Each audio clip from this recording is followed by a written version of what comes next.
en algún lugar es primavera, y como los pájaros que emigran a tierras lejanas, de la misma manera lanzamos nuestro vuelo imaginario, en busca del calor humano, en busca de aquellos hombres y mujeres que con su esfuerzo y sacrificio vinieron a poblar esta, nuestra patria grande y generosa. Realmente, como nieto de inmigrantes que soy, me interesa mucho el tema de los inmigrantes. Mis abuelos eran de Castilla la Vieja, de España, mis abuelos paternos. Y me contaron muchas personas que había un museo muy importante montado sobre la historia de los inmigrantes acá en Mowen.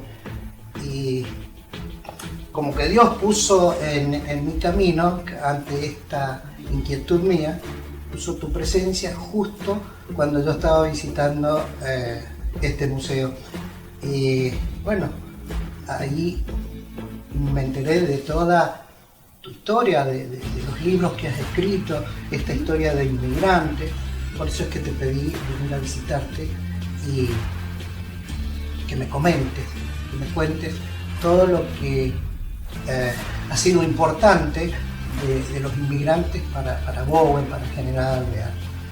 Llegando aquí a tu casa, vi un cartel por aquí cerquita, a 2 cuadras, que dice crisol de razas, y realmente creo que esto es un poco así. Es cierto, vos sabés que este lugar, o sea, todo General Alvear, se considera el lugar que más inmigrantes llegó acá.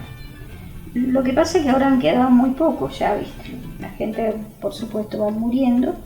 Quedan sí los hijos, los nietos, algunos hijos de inmigrantes. Pero en realidad acá tenemos, si vas a ver la plazoleta de los inmigrantes, que está al comienzo al empezar la zona ferroviaria, esa tiene 22 banderas, 22 colectividades habían aquí. Pero las más importantes, por supuesto, fueron las españolas, italianas, francesas, los sirios, los libaneses. Más tarde llegaron los japoneses. No, primero los ucranianos, después los japoneses. Como le dicen acá los rusos, en realidad rusos muy pocos vinieron. Pero sí los ucranianos fueron la mayoría de los eslavos. Así que sí, tenemos una gran cantidad de inmigrantes aquí, o teníamos, ya van quedando pocos. Sí. Más tarde vinieron los chinos también, los peruanos, esa gente que bueno vino mucho más tarde, hace pocos años que están aquí. Pero realmente es una zona muy rica de inmigración. Toda una historia de una corriente de inmigración que hizo del lugar, que hizo al crecimiento del lugar, ¿no? Esta es así, porque aquí había puros montes, piquillines, chañares, algarrobos, que con el tema de los algarrobos yo me puse a pensar una vez, porque decían, ¿por qué había tantos algarrobos aquí? Y yo dije, esto ha sido, los inmigrantes han sido visionarios al mirar el algarrobo. ¿Por qué? Porque me puse a investigar sobre esa planta y dice que las mismas raíces van buscando la napa freática y no necesitan agua del exterior, digamos. Ellas mismas se buscan su agua. Entonces quizás, dije yo, los inmigrantes vieron en estas tierras, porque otra cosa, aquí había puros yuyales y bueno, pichanales, como te digo, que las pichanas también las usaban mucho para hacer sus casas. Así que bueno, tenemos una historia riquísima aquí, solo que había que buscarla y encontrar la belleza que teníamos acá, porque cuando venían los primeros inmigrantes decían que esto era caótico. Cuando mis abuelos llegaron aquí, que llegaron en 1928, que ya había gente, ¿no? Mi abuela dice que cuando bajó empezó a llorar porque eran los yuyales, dice que casi los tapaban a ellos. Y como eso, muchas historias de los inmigrantes lo han contado. Era horrible esto. La verdad, había trabajo para desmontar primero. Es que un poco la flora de Mendoza que fue siempre un semidesierto, era como lógico que tuviera ese paisaje agreste, Sí. que realmente entiendo el por qué se haya puesto a llorar tu abuela cuando vio esto. Y yo creo que mucha gente le Y pasó mucha lo gente mismo. sí. Pero, a ver, también esa obligación de, bueno, ya estoy acá, esto lo tengo que transformar. Es lo que hicieron esos inmigrantes, transformar el paisaje y comenzar a cimentar las bases del progreso del lugar, ¿no? Sí, fue muy duro, durísimo. Los primeros que llegaron aquí, porque esto comenzó en 1901. Realmente la colonia alvear se empezó a gestar en 1901. Esto era de los goicos, de los indios goicos. Y aquí dicen, algunos historiadores dicen que los goicos cambiaron las tierras por un barril de aguardiente. Otros dicen que estas tierras fueron donadas hasta dicen que las donó San Martín, otros dicen que las donó...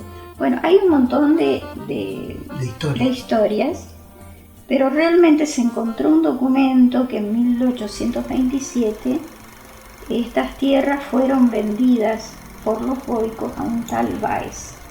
A ver, eso es lo que daría el rigor científico a cómo nace, de dónde viene. Sí. Exactamente. Y después Báez lo vende a Taboada y Palaftegui. Siempre me cuesta decir ese nombre. Después lo compra el señor Diego de Alvear, que a muy poco tiempo se muere. Uh-huh. Pero sus hijos deciden, dos de sus hijas, Carmen de Alvear y Elisa de Alvear, deciden armar lo que es ahora el pueblo de la ciudad de General Alvear, que en ese momento era la colonia Alvear. Entonces contratan a Chaperruch, creo que ese es el verdadero fundador de todo esto. Chaperruch. Chaperruch vino también, pero como ingeniero. Y después contrataron a Pedro Christoffersen para hacer todo lo que hoy tenemos, lo hizo Christoffersen, realmente. Con sus colaboradores, por supuesto. Pero el visionario fue, no hay que quitarle méritos. Y Chaperruch hizo primero en 1901 una delimitación y formó lo que sería el pueblo con 14 manzanas. Uh-huh. Delimitó con 14 manzanas. En 1905 agregó 16 manzanas más, la escuela y la iglesia. La iglesia se le puso el nombre de Ernesto Bosch, debido a Ernesto Bosch, que comenzó a levantar eso, a crear la iglesia. Pero al poco tiempo se muere también, entonces en su homenaje le ponen a la iglesia el nombre de Ernesto Bosch. Esto que me estás diciendo es de Alvear. General Alvear, o sea, la ciudad cabecera. La ciudad cabecera. Que en ese momento era un pueblito. Y se llamaba Colonia Alvear todo esto. Que en esa época pertenecía todo a San Rafael. En 1914 se hace la partición y queda General Alvear separado de San Rafael. Pero eso fue en 1914. Esa fue la división política de los dos departamentos. Exactamente. Bueno, yo creo que el ferrocarril tuvo mucho que ver también, porque aquí los visionarios veían el ferrocarril y las aguas del río Atuel, que en ese momento eran caudalosas, se podía navegar, vieron que era muy importante para formar algo importante aquí. Ya con el agua y el ferrocarril era bueno, tenían todo. Y aquí a Bowen el ferrocarril llegó en 1912. ¿Por qué se llama Bowen? Yo me cuestiono todo. Está bien, bueno, pero es que es bueno cuestionarse, porque ese cuestionarse hace que uno investigue. Exactamente. Entonces, está bueno. Porque uno de los que había sido director del ferrocarril oeste, el que llegó aquí, Sí. y estaba en varios directorios él. Y bueno, en el momento de ponerle el nombre, dijeron, ¿cómo le ponemos? Y pongámosle Bowen. Pero realmente ese señor vino una sola vez acá. A mí sus descendientes me mandaron fotos. Y bueno, me mandaron una cantidad extraordinaria de fotos y estaban todos, venían escritos en inglés, por supuesto. Y nos decían que habían estado en el sur, en, ¿cómo se llama este lugar? Bueno, varias partes del sur y en Mendoza, bastante. En la ciudad de Mendoza, también estaban en la cordillera, pero acá había venido una sola vez y de paso. Así que bueno, no sé si le corresponde el nombre, se me ocurre. Sí, de cualquier modo, más allá de que le corresponda o no, ya está aceptado, está hecho y el distrito se llama Bowen. Sí, antes era el Corral de las Moscas. Corral de las Moscas, no, mejor Bowen. Entonces. Sí, ¿y sabes por qué? Te cuento. Aquí había, ya en 1890 o antes quizás, no hay demasiados datos de esas fechas, pero lo que había aquí era nada más que yuyales, muchos caballos salvajes. Entonces venían cuatreros de otros lugares, pasaban mucho de Chile a buscar animales aquí. Y se habían hecho sus corrales, y uno de ellos estaba aquí asentado en este lugar. Un corral que siempre había muchas moscas, por supuesto, porque dejaban los animales ahí hasta que terminaban de recolectar todo, después se los llevaban. Y esa fue la historia por la cual le decían el Corral de las Moscas. Bueno, entonces mejor que se llame Bowen. Sí, toda la vida. Ahora, el Museo del Inmigrante está funcionando en lo que era la parte de la vieja estación, ¿no es cierto? Sí. Quiero tomar a ver un poco la relación. Es que seguramente los inmigrantes bajaban del tren en ese lugar para quedarse. ¿Y viste el cuadro enorme ese que hay que tiene 4 metros? Sí. Bueno, ahí se refleja bien, simbólicamente está el barco, porque venían los inmigrantes en el barco, por supuesto. Claro. Tomaban el tren, está el tren todo ensamblado, y llegan a la tierra prometida donde están los trabajadores trabajando la tierra. Así que eso te lo dice todo, mirando ese cuadro, que la verdad te cuenta la historia así. Que lo tomó muy bien la idea el pintor, que es Carlos Ocaña, que es nativo de aquí de Bowen, así que ahí tenemos un gran pintor. Yo estoy muy agradecida porque tomó la idea. Sí, porque está muy buena la obra. Como decís vos, refleja en un pantallazo, te pinta todo cómo fue la historia y te trae hasta el presente. Está muy bueno ese cuadro. Yo, leyendo un poco este libro, alcancé a leerlo muy poco, encontré acá hay anécdotas de los inmigrantes. Eso es lo valioso. Que es lo valioso. Sí. Porque por más historia que yo he metido ahí de los países de donde vinieron y todo eso, lo importante son los inmigrantes. Yo tenía un programa de radio. Qué bueno. Era el programa de historias de inmigrantes.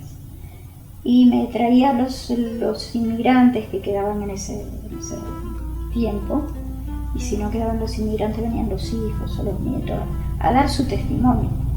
Entonces después lo fui sacando todo el material y lo convertí en libro. Pero yo hace muchísimos años que estoy con el tema de los inmigrantes. Por eso Ese programa de historia de inmigrantes Adela, en Buenos Aires. Por eso es que yo doy gracias a Dios haberte encontrado allí en esta visita al museo, porque es como que Dios dijo, vos querés conocer sobre los inmigrantes, yo te voy a presentar a la persona que te va a contar. Así que muy bueno. Habrás leído ahí algo tremendo, porque me pareció tremendo, porque habían venido unos inmigrantes que en realidad no traían herramientas, creo que tenían un arado.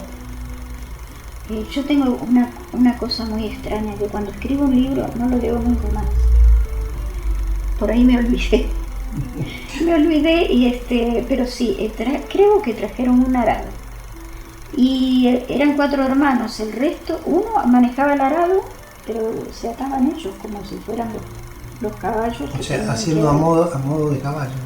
Para arar la tierra, mirá lo que sufrieron.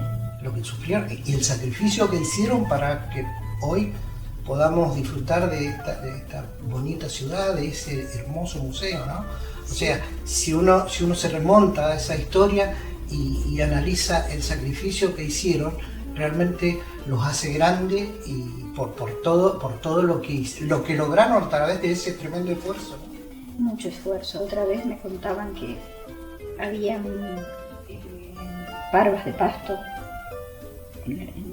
muy cerca de la casa. Sí. Dice que su casita, porque acá hacían todos ranchitos, eran todos ranchitos con pichanas, con barro. O sea, la famosa quincha. Exacto. La pared de quincha. Y bueno, dice que se llovía tanto adentro como afuera. Entonces, ¿qué hacían los chicos? Corrían a la parva de pasto. Ahí hacían un hueco y se metían hasta que paraba la lluvia. Okay. Mira, increíble. Sí, es increíble, pero ha sido así. Era así la vida. Claro, así la vida y así se fue forjando, así se ha ido forjando el futuro de los pueblos. Y en esto volvemos a lo mismo. ¿Cuánto han tenido que ver los inmigrantes en todo esto? Todo. Ellos hicieron todo esto.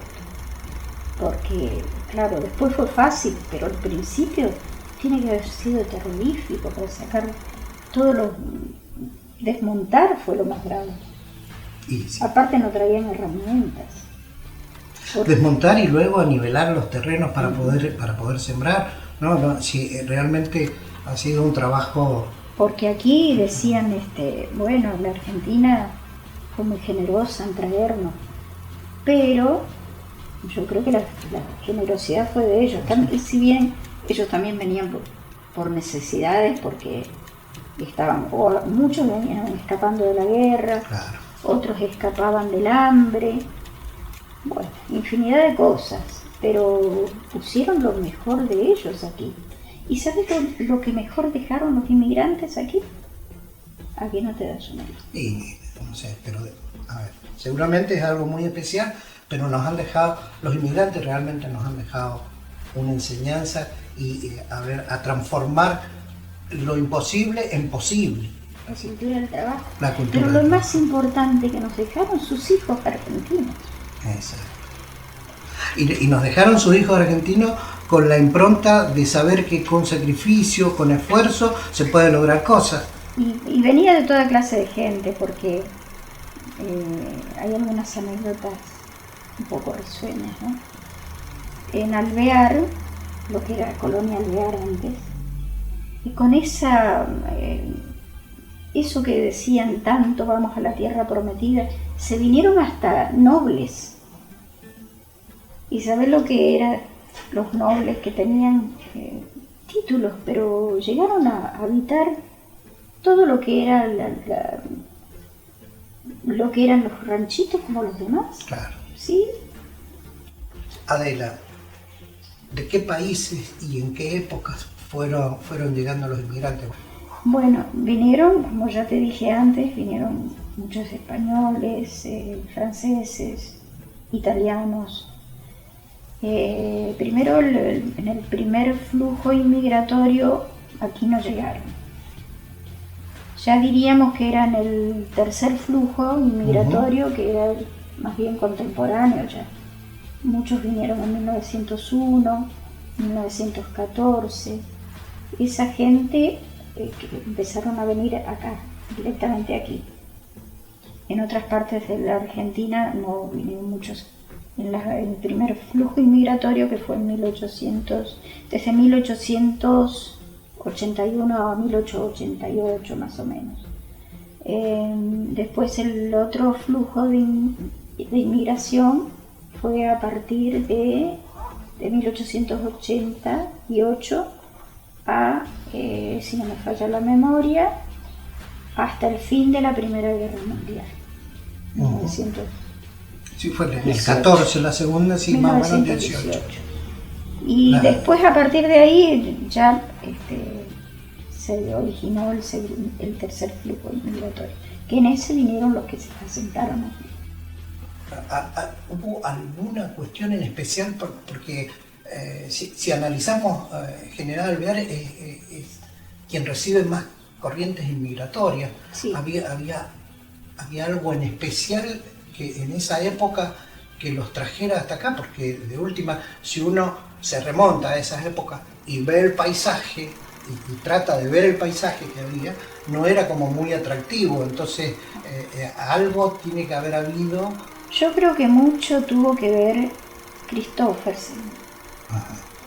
Porque él tenía dos vidas totalmente distintas. Aquí era un trabajador más, y en Buenos Aires tenía una vida muy glamorosa y se codeaba con mucha gente, como decimos nosotros, se codeaba, se relacionaba con mucha gente de alta sociedad, y yo creo que eso fue importante, porque hasta incluso la emperatriz Eugenia de Francia le enviaba muchísimos franceses aquí, conde de Montravel, después el príncipe de Murat, todos se los mandaron de allá, la emperatriz Eugenia.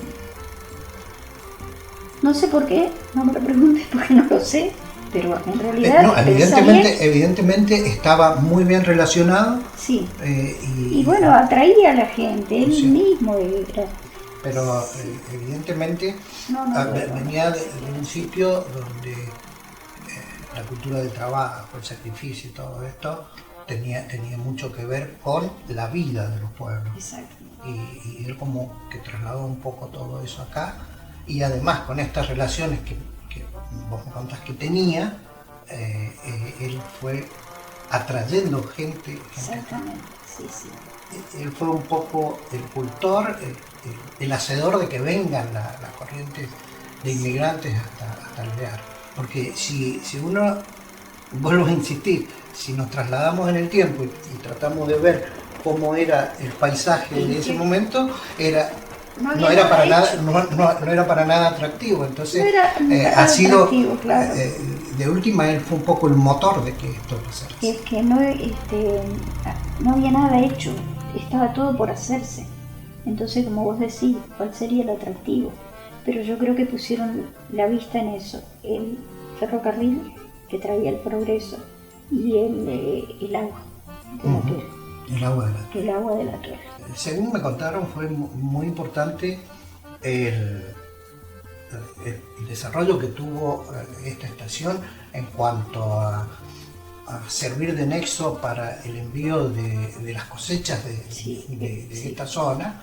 Pero eso fue mucho más adelante. Mucho más adelante. Bueno, sí, pero también, sí, fue más adelante, pero seguramente fue por el accionar de los inmigrantes que hicieron que esta zona fuera una zona productiva y que luego había que comercializar ese producto, ¿no? Hubieron 20 años brillantes aquí, desde 1945 a 1965 más o menos.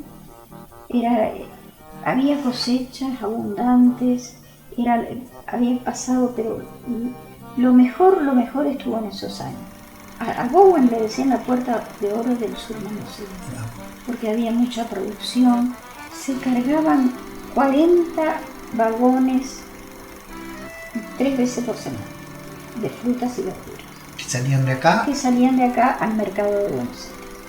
Así que te imaginas lo que fue eso. Había colas, como le decimos normalmente, pero por lo menos 3 filas de camiones en no sé cuántas cuadras. Así que era abundante, la cosecha era tremenda. Y después no sé qué pasó. Bueno, pero yo me quedo con algo que me dijiste recién y que seguramente esto nos lo dejaron los inmigrantes. La cultura del trabajo. Porque la cultura del trabajo fue lo que de alguna manera generó todo esto productivo, todo esto que lo convirtió a Bowen en la puerta de oro del sur mendocino. Sí. Bueno, o sea que si uno tendría que hacer un análisis de la presencia de los inmigrantes en este lugar, con seguridad habría que hacerlo con una grata admiración por todo lo que hicieron posible que esto se transformara de un casi desierto a un lugar tan productivo. Sí, sí. Vos sabés que yo creo que los primeros inmigrantes fueron los que sufrieron más y los que hicieron más trabajos. Sí, más porque sacrificio. ya después cuando venían los demás adelante ya encontraron muchas cosas hechas. Pero el que vino a hacerse su casa, a desmontar, a plantar primero y que diera sus a nivelar frutos. los terrenos, a plantar. Claro, fue tremendo. Toda una tarea, ¿no? Y yo quiero destacar algo. La primera mujer europea que vino aquí se llamaba Ferrier de Bontu. Y se vino porque el marido, que era calculista y era dibujante, estaba ya trabajando con Christophersen aquí. Que todo eso lo tenemos en el Museo del Inmigrante. En cada atril que ves arriba está la foto de cada uno de los hacedores del lugar. No sé si te fijaste, en la primera sala Sí. están todos los primeros, los pioneros, los hacedores. Uh-huh. Y debajo tenés el atril con todas las fechas, cómo vinieron, lo que hicieron, quiénes eran. Y ahí está Noemí Ferrier de Bontu, junto a su marido, que su marido murió muy joven. Vino aquí como dibujante y al poco tiempo murió. Y este hombre, como era dibujante, le hizo una casa preciosa dibujada a la mujer. Dice, ¿por qué no te venís? Porque ella quedó en Buenos Aires con sus 2 hijos. Después tuvieron 3 hijos más aquí. Dice, ¿por qué no te venís? Que yo tengo ya un proyecto de casa hermoso, cuando vengas va a estar todo listo. La pobre mujer esta embarcó, se subió al tren y se fue hasta Villa Mercedes, que ahí llegaba el tren. Y ahí que tuvo que hacer, contratar gente, vaqueanos, que la trajeran hasta acá con carretas y mulas, chúcaras, como decía ella, y con sus 2 hijitos. Dice que lo que pasó ahí Toda fue una travesía. 1 mes y 20 días, comiendo lo que cazaban los hombres y durmiendo en mantas en cualquier lugar. Habrá dormido sobre las mantas, en el suelo. No sé si tendrían algún refugio que armarían, eso no lo sé. Y cuando llegó acá se encontró con un ranchito, como tenían todos, hinchado. Y dice que bueno, se conformó porque enseguida encontró al príncipe de Murat, al conde de Montravel, que el príncipe de Murat dice que venía, no, el conde de Montravel que dice que iba todos los días a vender sus frutos, lo que sacara de la pequeña cosechita que hacía, y los salía a vender. Pero eso así no perdía sus costumbres nobiliarias. Sí. Iba con su lacayo y con sus guantes blancos y todo hecho un príncipe o un noble. Pero iba así, pobre. Bueno, era un noble en una noble tierra. Exactamente, pero al poco tiempo, con la excusa de la guerra, se fueron. Qué lindo poder rememorar todas estas cosas, ¿no? Y bueno, está todo rememorado en el museo. Ahí me dijeron, yo estuve hablando ayer con unas otras personas, me dijeron que ahí en el museo vos tuviste mucho que ver, o sea, ha sido todo un trabajo, hay toda una impronta tuya puesta en ese museo. Toda la parte histórica y todo lo que fue recolección de fotos, cuadros que ves allí, que hay un montón, y hasta los objetos. Hay una partecita de las herramientas que eso estaba en el otro museo. Uh-huh. Porque había otro museo anteriormente, no sé si te contaron. No, sí, pero sí. Vi la sala esa. Pero donde están las eran herramientas. cosas que no decían nada de los inmigrantes. O sea que la gente por ahí tenía alguna cosa que les sobraba y lo mandaba al museo. Y bueno, entonces me contrataron a mí para poder ver lo que sirve y lo que no sirve. Entonces elegimos todo lo que fuese herramientas, ¿viste? Herramientas de trabajo de campo, que había bastantes cosas lindas ahí. Lo demás, todo lo busqué por otros lados. Lo habrás visto que había hasta documentos de gente que por supuesto ya murieron, hasta las salidas de los barcos, fotos, todo eso corrió por mi cuenta. Bueno, yo te voy a poner en un aprieto. Voy a requerir de tu memoria, porque vos me dijiste recién de que había 22 mástiles. Sí, 22 colectividades. 22 colectividades. Y hemos hablado de ucranianos, de españoles, franceses, italianos, y hasta ahí me dan 4 o 5 nada más. Dinamarqueses, que fueron los primeros que llegaron. Dinamarqueses, noruegos, suizos, no sé si te comenté los suizos. Sí. Sí. Bueno, japoneses, Sí. chinos, coreanos hay muy poquitos, pero hay algunos. Pero hay. Qué sé yo, no me acuerdo ahora tantas, pero son 22. 22. Si te parás ahí y vas a... Sí, cuento los mástiles. Ahora, te pregunto, a ver, una pregunta que se me ocurre, así en algún momento, en algún día en especial, en alguna fecha en especial, se izan todas las banderas de todas las colectividades. Sí. Porque debe ser hermoso ver flamear ahí a las banderas de todas las colectividades. ¿Qué pasa? Que habría que tenerlo todos los días, pues. Pero el sería... viento las rompe, las engancha. No, sí, por supuesto. No se pueden tener, se ponen descoloridas. No, sí, por supuesto, el Entonces, sol es tremendo, tratamos el viento de la lluvia. izarlas cuando hay un espectáculo o cuando hay un acto. Para las fiestas patrias, por ejemplo. Y ahora hicimos la fiesta de las colectividades. Ajá. Entonces se pusieron stand, cada colectividad tenía su lugarcito para exponer sus vestimentas, sus comidas, todo lo que fuese la cultura. O sea, que ahí se monta país. todo lo que es gastronomía y todo lo que tiene que ver con la cultura de cada una de estas países. Sí. Qué bueno. Así que estuvo Debe ser un muy espectáculo bueno. muy lindo ver todo eso. Bailaron, cada colectividad puso sus danzas. Qué bueno. Vinieron los croatas, no te comenté, los croatas también, que también tenemos un cuadro de uno de los croatas que hizo carrera artística, que es Drago Brajat. Ha andado por muchas partes del mundo exponiendo su arte. Es un dibujante, un pintor muy bueno. Y bueno, ese es un producto de acá. Él también vivió aquí.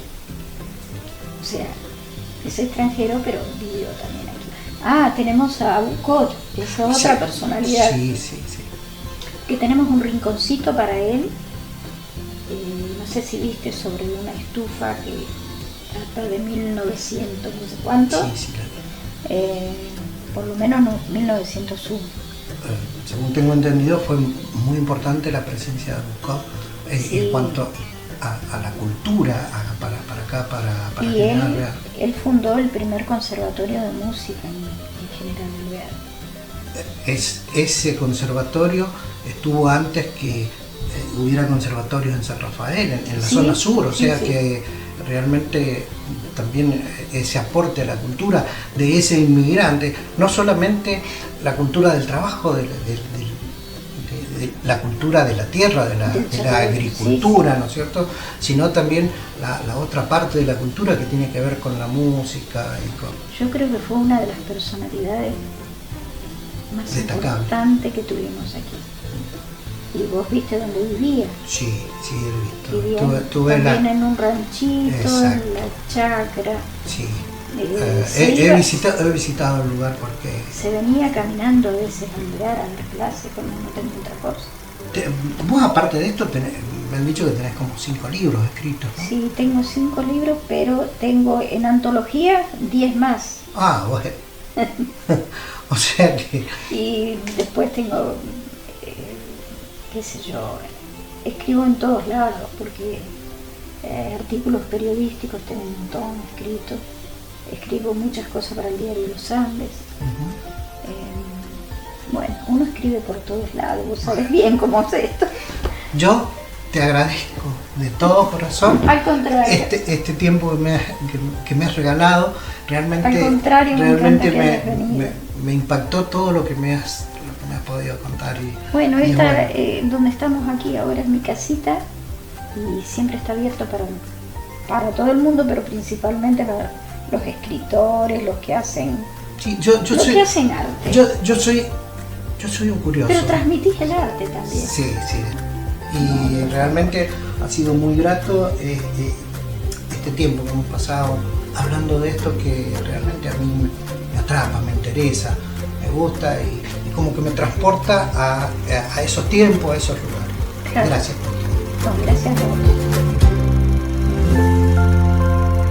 Habrá pocos derechos tan respetables como el derecho a soñar. Si el fin de la vida, en suma, es la consecución de la felicidad, nadie entra tan lleno en la dicha como el que sueña.